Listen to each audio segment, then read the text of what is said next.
ఎప్పుడు బ్యాటిల్ చేయాలి, ఎప్పుడు యుద్ధాలు చేయాలి, ఎప్పుడు పోరాటాలు సల్పాలి. యవన బిడ్డలారా, పుస్తకాలతో బ్యాటిల్ చేయండి, వ్యాపారంతో పోరాడండి, కంపెనీ సెక్టార్లో పోరాడండి. మీరు ఏ ఉద్యోగం చేస్తున్నారో ఆ ఉద్యోగంలో మీరు విజేతలు కావాలంటే కంఫర్ట్ జోన్లో మీరు ఏది సాధించలేరు. సుఖవంతమైన వాతావరణంలో మీరు ఏది పొందుకోలేరు. జీవితంలో మీరు ఏదైనా సాధించాలన్నా, విజేతలుగా మీరు నిలవబడాలన్నా ఏది కంఫర్ట్ జోన్లో దొరకదు, పోరాటాల మధ్యలోనే దొరుకుతుంది.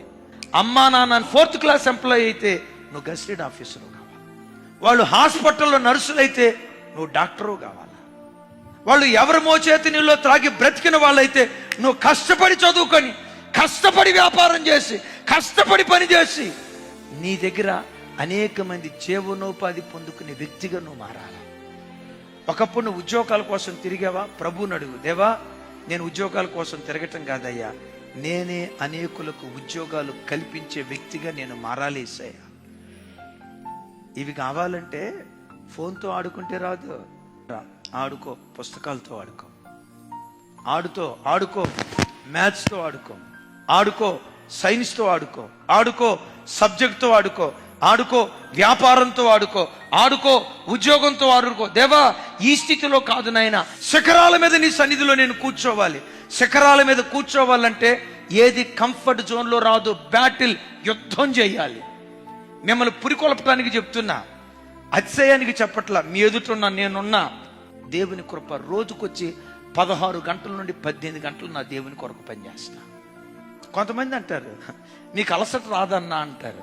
నేనంటా, ఇలా ప్రజలను కళ్ళారా చూస్తే ఉన్న అలసట అంతా కూడా మాయమైపోతుంది. ఇలాంటి ధన్యకరమైన సేవ ఎంతమంది సేవకులకు వస్తుంది? నేను చెప్తా, ఈ ప్రజలను చూస్తా అలా వాక్యం చెప్తా బలిపేట మీద అలా ప్రాణం పెడటం అంతకు మించిన భాగ్యం ఇంకొకటి ఏది లేదు. అది భాగ్యం. నేను ఎరిగా ఏ సోమరిపోతోను దేవుడు దీవించిన దాఖలాలు లేవు, ఏ సోమరిపోతోని దేవుడు బలపరిచిన దాఖలాలు లేవు.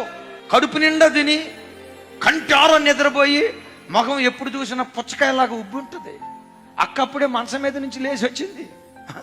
హాస్పిటల్లో బెడ్ అన్న అప్పుడప్పుడు ఖాళీ ఉంటుంది, కొంతమంది ఇళ్లలో మంచాలు ఖాళీ ఉండవు.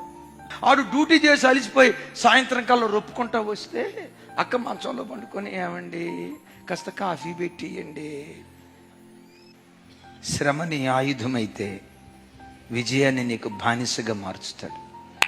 నీ ఇంటికి నువ్వు దీపం కావాలి.